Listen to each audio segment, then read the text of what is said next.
Man, first and foremost, just a privilege and an honor, man, to be able to, sit here with you. I'm real big in the last couple of years on this whole concept of like one percenters. Right. And, when I think one percenter, it's like everybody got a dream and a goal, You got kids, some, like in the hood with just a milk cart and they shooting and they dreaming of getting to the NBA one day. Right. You got kids, at their local high school playing football, and I'm not talking about like organized football. They like in the streets, and they're dreaming of making it to the league. Right. And you made it, bruh. You know what I'm saying? What is it, what was that first feeling like, when you realized like, yo, I made it. Like I don't know. And tell me before you tell me the feeling, was it, draft day? Was it the first game, you practiced, the first time you played, they call your name? When was it you realize I'm here? I think it goes back to draft night, really. Okay. Like you said, man, it's always been a dream of mine. I think ever since I was like 5, 6 years old, man. My dad, huge sports fan. We always used to watch all the basketball games, and me growing up in Los Angeles, we were Laker fans. So that's, Kobe and Shaq days. So we would always just sit in the living room and we'll be watching the game. Had a court in the backyard. So like after the games and all of that stuff, or even during the games, I'll see what they're doing on TV and I would want to go outside and imitate what they just did on the screen. Right. And I just felt, and ever since then, man, I think like since that young age, I've said I want to play in the NBA. And I think that really, I know they always talk about plan A, plan B. Right. But for me, NBA was plan A through Z for me. Right. And like you said, man, I know further along in the interview, we'll talk about the experiences leading up to that. But like, yeah, that night, man, it was just like, wow, like I really made it. Like, everything that I dreamed of, everything, all the, hard work, all the sacrifices that I made, it really paid off. Good. So, I've been a part of NBA, NFL, whatever. The only thing I haven't done, and my wife got like this bucket list. Right. So I remember first it was like, she wanted to go to a NBA final. So I was blessed. I was working with the Cavs at the time. So I was blessed to do that. She wanted to go to the World Series. So I went, with the Tigers, she wanted to go Super Bowl, did that. But she said to me like 2-3 years ago, I didn't know she know basketball like that. She's like, I want to go to the draft. You know what I'm saying? I was like, oh, okay, cool. I'll try to work it out, right? I'll get you to the draft. So you were, again, when I say one percenters, not only do one percenters live a life that most people don't, but one percenters have experiences that most people don't have. What was that experience like, and who for you that you shared most with? Because I know it's about you. Right. You know what I'm saying? But people don't get to see, maybe a dinner that you had with the fam. They don't get to see you and mom after. You know what I'm saying? I don't know. So what was that experience like? And who were you like most proud of that they got to experience it with you? I think it was more so my family. I mean, I come from family is let me say God first, Absolutely. Then family. Yeah, no question. So I think my family, that's what drives me to be who I am today.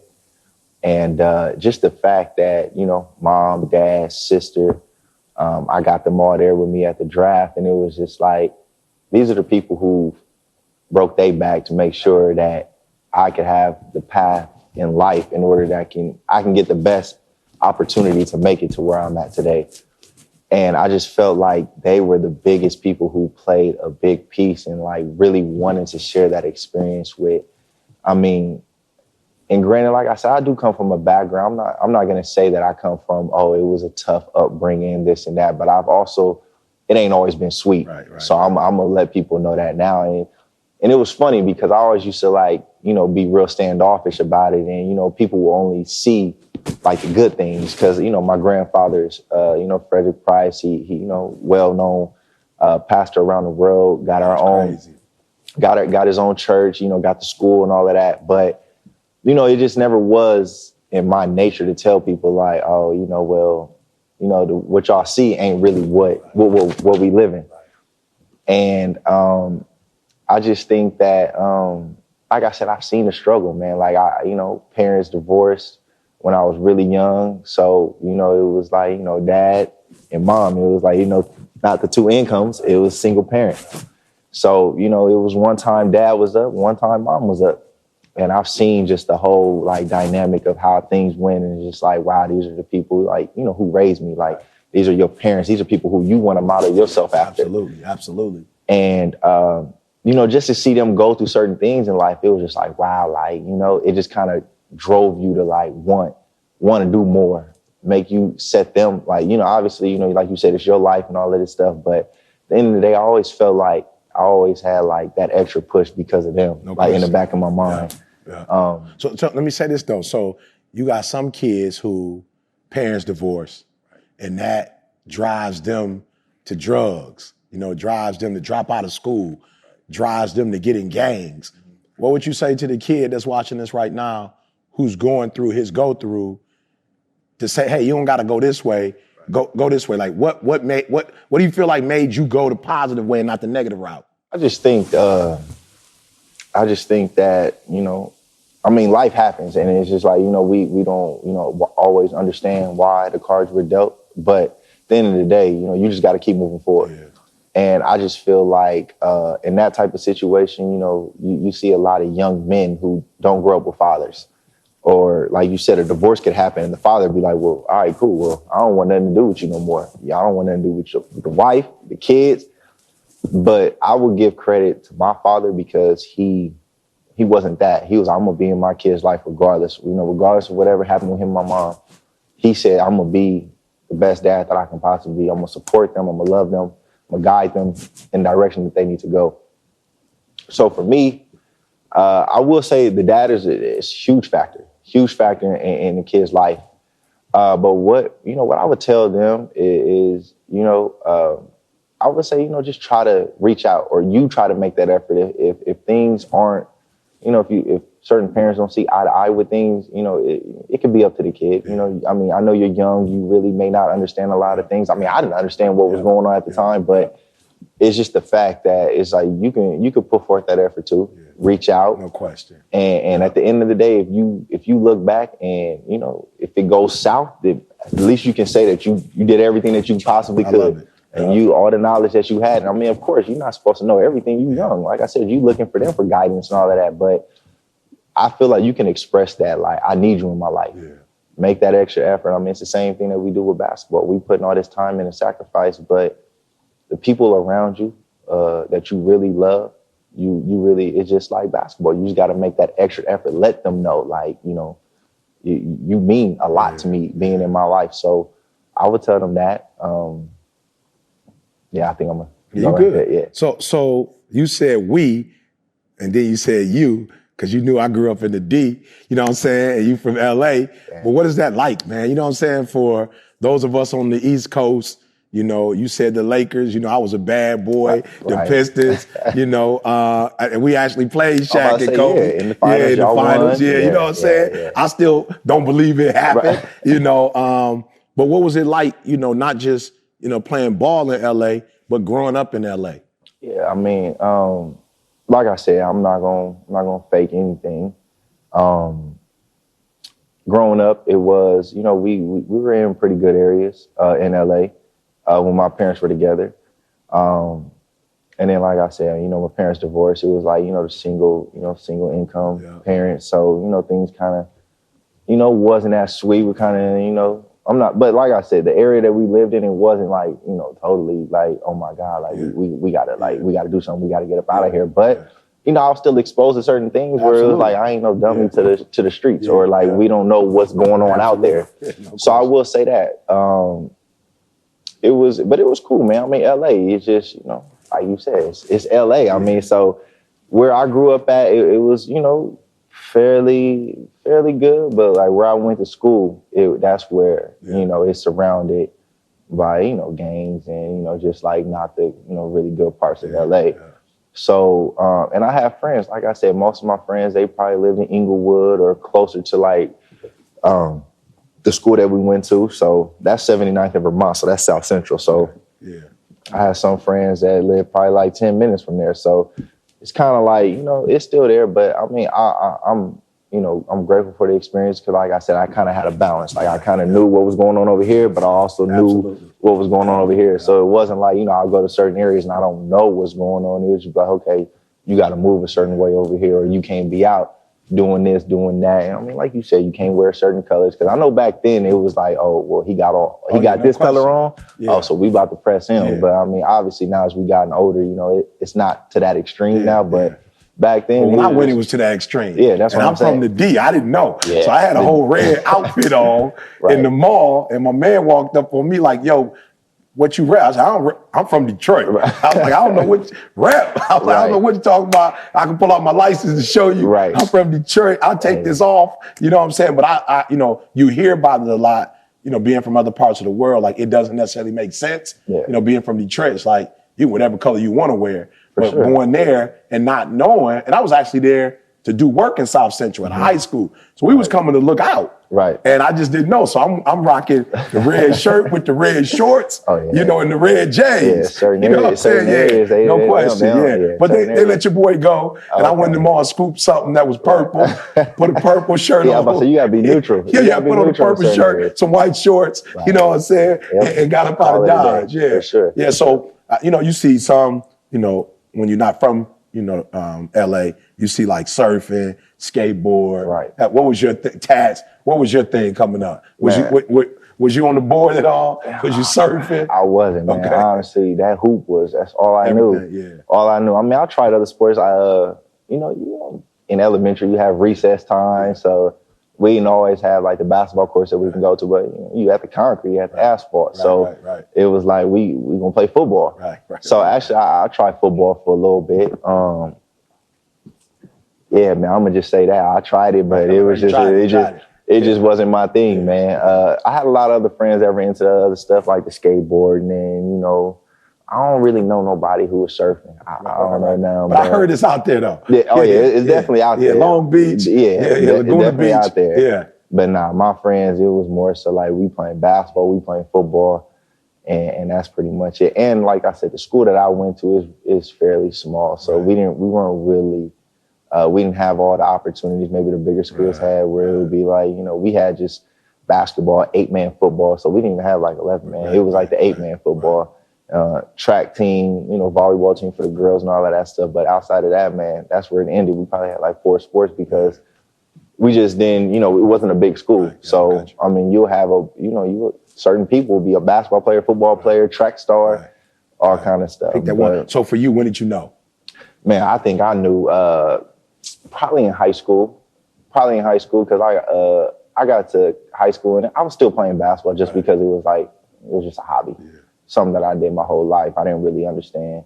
I thought college was the same with high school. You pick the high school you're going to. You like, I want to be on a basketball team. I want to be on the team. Then I started to realize, you get scouted, you get recruited, you get scholarship offers. So I think it was 9th grade when I started like receiving interest from schools. What's your first letter? Man, first letter I think was actually from Stanford. It was a questionnaire. Just to get your info, where can we contact you, where, what high school you go to, what traveling team you're playing for. So I think Stanford was my first letter. Well, I'll just say my first letter that I can remember. Right. And then it was like, wow, I'm really getting interest from colleges. And, as a 14-year-old kid. So, I kind of started to understand. So I think it was around high school and I was like, wow, I guess I'm really good at this. So let me really put, that time and that effort and that sacrifice into really developing myself so I can reach my focus. What does that look like, man? Because I'm always talking about, people giving 70. Like I go to corporate or school. How many of y'all giving 70? People raise their hand. How many giving 80? Right. And I'm like, who giving 120? And you will always find like maybe 2 or 3 people out of 500 that's giving 120. Right. Then you'll find about 10 that's giving 90. What did it look like before you got that letter and you were playing? And then what did it look like? You know what I'm saying? What was different after you got that letter and you got on the court? I think it was, like I said, man, my dad has played a big role in my life. And he was like, look, man, like, if you can be serious about hoop, then like let me help you. And like, let me, with his knowledge, let me take you as far as I can take you. Mm-hmm. And, it was about, sacrifice. You ain't always going to hang out with your friends. You ain't going to always go to that little party that's going on over there. But you can get in this gym and we're gonna get up these jump shots, you know, after practice. Like you went through a school, you went through a full day of school. You know, you had your little practice, but he was like, no, we're gonna come back later on nighttime, we're gonna get it. And there were nights where I would have to make 1,000. Not shoot 1,000, but make 1,000 shots. So that's the difference between 80%ers, 20%, 1%. You got 20% shooting 1,000, 1%ers making 1,000. Yeah. He was like, nah, we be there 2.5 hours.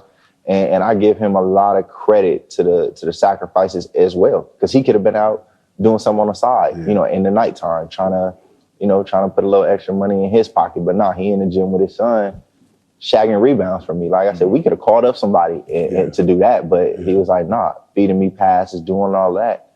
So, like I said, man, I really feel like the people around you really play a big key too in your path. And like I said, I would say my dad is kind of strict, but I wouldn't want it any other way because it's helped me get to where I'm at right now, man. So I will say I give him a lot of credit, man. He broke his back, put me in, certain situations that allowed me to get the exposure that I needed to get. So yeah, man, I mean, it's that sacrifice. Yeah. Like I said, you can't always be out wanting to have fun because, fun always gonna be there.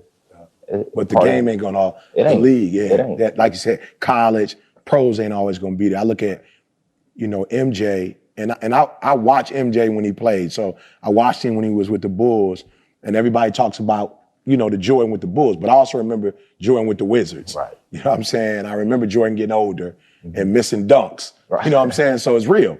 As good as Michael Jordan was, age is gonna catch up with everybody. Sure. And I think that's important for young people to understand. It's like, you got a certain time frame. Yeah. You know what I'm saying? There's a time frame, and you got to go get it in that time frame. Now, this is weird because I've never asked this to anybody before, right? But I'm going to ask you, when was the first ET video? How old was you when you watched the first one? And what was it? You know what I'm saying? Man. Like I said, I ain't never asked nobody that, but I got to ask you. It's, I was in college, actually. In college, one of my best friends, man, he had sent me the video. I mean, if you don't mind, I actually still have it on my phone. Let's get it. It's on my Twitter. Okay. And I saved it because it was just a video that stood out. I didn't really know that it was you because it was the video, but it was like your voice in the background. Yeah, it was Giovanni with the rip. So I didn't know. No question. I should have took my shirt off when I did it. I might have got the views. I didn't know it was ET, but man, it saved. It's likes. I saved it because it was just something that really stuck with me. Oh, the grind. Yeah. April, it's 2013. Wow, 2013. Wow. Yeah, man. So I think that was my first ET experience. Either way. Yeah, they got it, the grind. They'll get it. Like I said, man, I found you in college. My best friend, man, he was more into, the motivational speakers. He kind of went off to, college by himself. He kind of was like, I'm on my own. Yeah. So he was kind of like looking for other motivation. Yeah. And man, he used to talk about ET this, ET that. I'm like, who is this ET guy you talking about all the time? So man, I just pulled you up one time and it was just like, wow, it was powerful. Just like the words that was being said. And it was just like you said, man, you got to give a little bit extra. You can think that you doing a lot. You think that you can be really pushing it to the max, but it's just it's a little bit more. Yeah. Yeah. And I think after that, man, even with Jordan has sent me a lot of ET clips, ET videos along the way, and it was just I've watched your videos before the game. Yeah. When you're going through certain slumps in the game, and, in basketball, and it's just all right, sometimes you need a little extra. You need a little pick me up. Yeah. And so I'll say it started from 2013 when I first experienced who you were, who your name was, what you did. And like I said, ever since then, it's just been built up from that.